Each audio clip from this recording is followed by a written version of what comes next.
What's up, guys? We're going to walk through this live stream setup.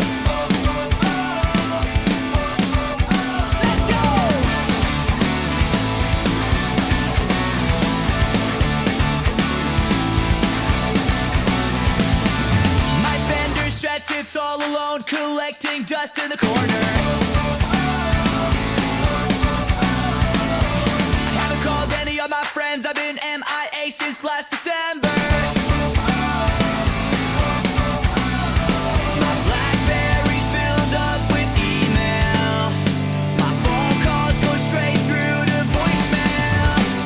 Cause on the street or under the covers, we're stuck like two pieces of Velcro. At the bar, in the back of my car, it don't matter what I do. No, I can't keep my hands off you. I can't keep my hands off you. I can't keep my hands off you.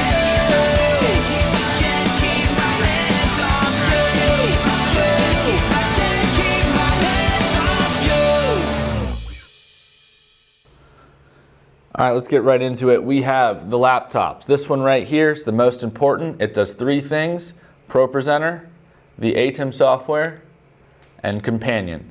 This one computer runs all three of those softwares, and that way I can control the graphic assets and the switchers from one machine. It's also obviously running the two Stream Decks through Companion, and these buttons right here is how I control what shows up everywhere. I'll get into this guy a little bit later, but this is how I run my lower thirds. I do like having the knob as it changes pages really easily and allows me to scroll through them quickly. Okay, then we have our Zoom drones. So this guy right here hosts the call, and it stays in the lobby, the initial place you go when you join the Zoom call. That's where this guy goes and allows me to talk to the green room. Then we create breakout rooms. One of them is called Main Stage, and that's what all of these laptops join. So each one of these laptops runs a Zoom call. It joins the meeting that guy created, and then every single one of these is connected to the switcher with an extended display. You can see right there, they all have extended displays, and then we full screen a single participant on the Zoom call. We pin them to one of these screens. And that's how we get full screen, either 1080p or 720, whatever the person can output to us through Zoom, into our Zoom call. And then it just works like a camera. Your normal video switcher, we have full screen people, and we can put them in boxes and create looks and do all of that. And then finally, the last laptop over here just runs a music player. That's it, just assets, and I can turn the music up. So that's all it does. Having a computer dedicated to that, if I do need to run some sort of queue, is helpful. Yes, I could run it from there. It just makes my life easier, and I have the laptop, so why not use them? And then this guy over here is actually running two displays out of it. So it's doing Zoom 5A and Zoom 5B. The reason is when you run a Zoom call in dual windows mode, the second display, in this case Zoom 5B, is going to default to the screen share. So if someone starts sharing their screen, it's going to pop off onto that second window. This is very important, so that way I don't have to change or get interrupted on any of my other Zoom drones, but I'll always be able to see that presentation and route it where it needs to go. So let's get into how I actually switch this show. It all happens right here. So this laptop is outputting my playback feed. That's what you're seeing in the live stream. When I want to, I can click one of these buttons down here on my Stream Deck, and I can change what's going on in preview. Okay, so down here are all my different options for looks. Over here in the corner is my super source. My super source can actually change the orientation of its boxes. By clicking the buttons I programmed down here, I can create a 4-box, 3-box, 2-box, or 1-box. So let's say we're at the start of our show and someone's going to open up. Maybe it's two people, the two hosts we have. When they're ready, they're going to open up, and I'm going to hit auto because I'm going from a graphic to cameras. That's when I use a dissolve. If I go camera to camera, I'll use a cut. That's an important question. I get asked that all the time. Cut versus dissolve versus auto. Which one are we using? Graphics to cameras, dissolve. Camera to camera cut, graphic to graphic, that's up to you if you want to use dissolves or cuts. So now I have two people talking, and let's say one of them wants to talk for a little bit. I'll pull up my one box over here. That's getting created all the way over here in ME2. I'll get into all that later. But basically, with one click, I can create my one box and then just hit cut and have one person talking on screen and still being able to preview what this looks like.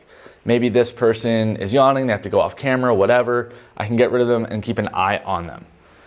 Now, let's say this person now has a presentation. Without having to change my super source at all, I can pull up Preview 2. That's this guy right here. And I can see their presentation. I can change the crop. I could make it bigger, smaller, whatever I need to do in Preview. Then when I'm ready, I can cut over to it and they can present. And I can go back and forth. And then when the other person wants to chime in, I can bring them in. Obviously, you guys have seen my macro pack where I build animations for all this. That's fine. This particular show, I'm not doing the animations, so I did create custom buttons for all of this. And the thing that you can't do with the animations is preview what everything's gonna look like before you run the animation.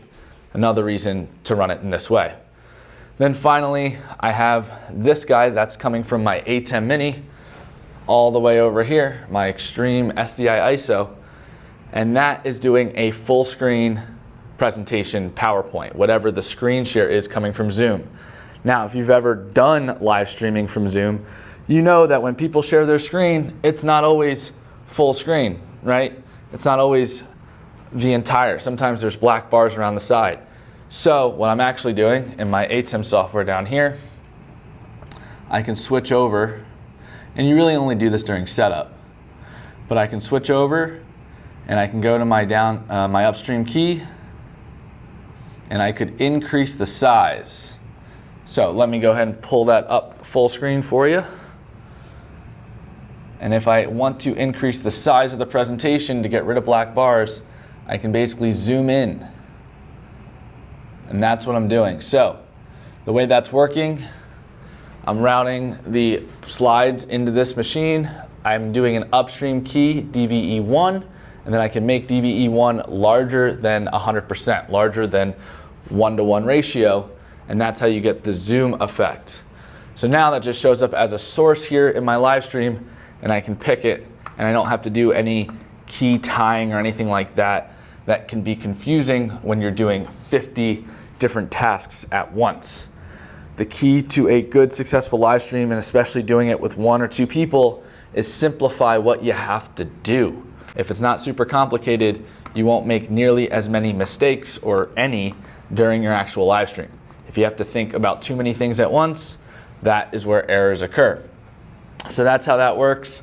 I can zoom that in and out, and I can do the same thing for this box down here, coming out of the super source over there. I can do all my crops, zoom in, zoom outs, etc. Finally, lower thirds.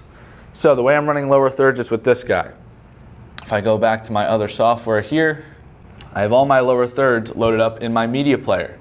So basically I'm using my media player 1 over here, and that's what this controls. So using companion, if I pull up a 1 box, I would fade that on. I can pick the lower third I want. I split this up based on my run a show, which is here for day 1 and day 2. I can split this up so each session I have just the lower thirds I need. I'm not looking at lower thirds for a different session. Now, when you have 8+ people, there's other ways to do this, but my groups are all 4 or less people today, so this made life really easy, plus and minus a moderator from time to time. So let's say I have 3 people. I would pick whichever one is talking, just like that. That's going to load it into my media player here, and I have the names there so it's easy to read. And then I'm going to activate my downstream key. I have 1 button and it fades it on and off. So when I click this button, my lower third comes on. I can leave it on for as long as I want, and when I'm ready to switch over, I'm going to turn it off. So my workflow really is just have a 2 box. Someone's talking, I can lower third them. They're done talking, I turn it off, I can cut to 2 people. Now that person's talking. So I can switch which person is in my 1 box. And again, I have those buttons right here. So this changes the person in my 1 box. This guy changes what's going to my presentation box right there. So as I change this one, whoever is doing a presentation. And so when I'm ready to bring that person on screen, again, I can hit cut, pick their lower third, that's the one, and fade it on screen with right here. And that's the workflow. So it just keeps going back and forth. Again, bring 2 people on, someone else talks, bring them on screen, click their lower third, bring it on, bring it off. Now normally I am not doing lower thirds the entire time. I just do lower thirds if they're talking for a long time and when they first get introduced or the first 2 times they get introduced. I don't need to do lower thirds for every single time they're speaking unless you want to. Again, that's a preference. One thing to note, if you do end up using the Stream Deck Plus to do this, what you want to make sure is that when you do the page up function on the knob, you can see I'm trying to go page up and it won't work. It's because I stopped it once I get to my ending page. Then if I go the other direction, it doesn't go lower. This way I can't accidentally increment or decrement to a page that has nothing on it and then I'm screwed and I can't get back while in the show. So make sure you lock the ends of your pages by just deleting the left or right knob function of that last or first page. All right, now let's dive into the audio. So this is the SQ5 Allen and Heath. Currently I'm only using 3 channels. I have a music track, I have a playback track, and I have the Zoom audio track. That's it. 3 channels going into this board. Technically, I also have a mic. It's this guy, so I can talk back to Zoom. It's a Zoom return. And I have a couple outputs. I have a live stream output. That's my master output right there. I have an output that goes to this speaker. It just allows me to turn the volume up and down. That pretty much gets a program feed. I have this guy, which is my Zoom speaker. This is important. Not everyone does this. It's a little speaker, and by the way, very important that they're on different sides of the room. So for your ears, I would hear that one in my left and that one in my right, and I can tell the difference and won't get them confused. This guy, its only job is to output sound from Zoom at all times. Okay, that way if I'm playing background music, right, I would have this fader up and I'd have my Zoom down, I wouldn't be able to hear them out of that speaker. So I need some way to communicate when something else is happening on screen to the Zoom participants. So I would talk to them through here with an on-off button. And as you can see, when I turn this mic on right there, it stays on, it's latched. And then when I talk into the mic, it shows up there. If I turn this guy off, it stops showing up there. So that's my mute. It goes into the Zoom call, and then I can hear them through that speaker up there. Then when I'm ready, I can turn up their microphone to the main feed, and they'd be coming out the program feed, and the audience would be able to hear them. So you do not need this. I a lot of times will run this with a Rodecaster Pro. I just decided to grab this one because I use it for pretty much everything. It's super useful and can run much, much bigger shows. And it is important when we do multiple different Zoom calls all getting routed together, where people from one Zoom call are talking to people on another Zoom call and things like that. That's where this one becomes useful. But for today, it's way overkill. Just figured I'd let you guys know how I'm using it. So I do not need this many multi-views, but the switchers provide it. This one in particular is the ATEM SDI Extreme ISO multi-view. You can see the 8 different feeds I'm recording. I am coming 8 SDI feeds out from my 2ME switcher into this guy. And I have 2 feeds going from the SDI Extreme ISO back into here. And that's how I'm getting some of those other looks. But I'm recording these 8 feeds. Feed number 7 is a clean feed. Feed number 8 is my program feed. And then the other ones are just ISOs of my Zoom drones. I'm not recording the super source itself because that's not a feature, but when it's in program, it would get recorded. This is the most important thing to me, probably the second most. I can watch the status of my record, make sure I have enough space. That's 11 hours and 7 minutes 2 terabytes for these 8 feeds, okay? And then the audio, just to make sure I know I'm recording audio. What I do like, it's recording ISO audio. It doesn't really matter because it's all getting the exact same audio feed because the SDI is just all coming from the same switcher. So, pro cons to doing it that way, but that is the setup. I'll take you around back. So this is the back of the setup. It's messy, and that's okay because it only is gonna last here for 2 days. Then we rip it all down, turn this back into a conference room. So I actually split this whole table up into 2 sections of power. I have these bigger power strips, and that's for the wall warts, the Mac chargers and things like that. Anything that can be turned off or lose power in the middle of the show, I plugged into them and they get wired directly to the wall. Anything that can't lose power during the show goes into this. So if it has an internal battery, it gets plugged into these guys. That's pretty much all the laptops. If it doesn't have an internal battery, it gets plugged into this. This has a couple power strips coming out, the little black ones you can see around here. And that's how we're powering this. Again, this takes a day, maybe a little less to set up, test, configure, power, everything for one person. And then we run our stream.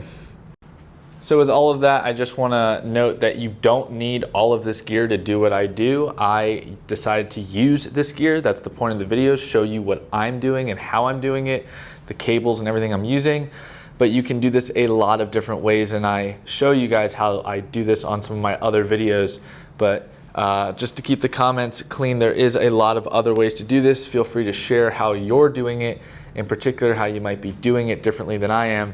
But hopefully you guys found this video helpful, and I could run pretty much this entire thing with just this guy, but I make my life easier by having more inputs, more outputs, and that way I can have fewer clicks during the show to execute what I need to execute.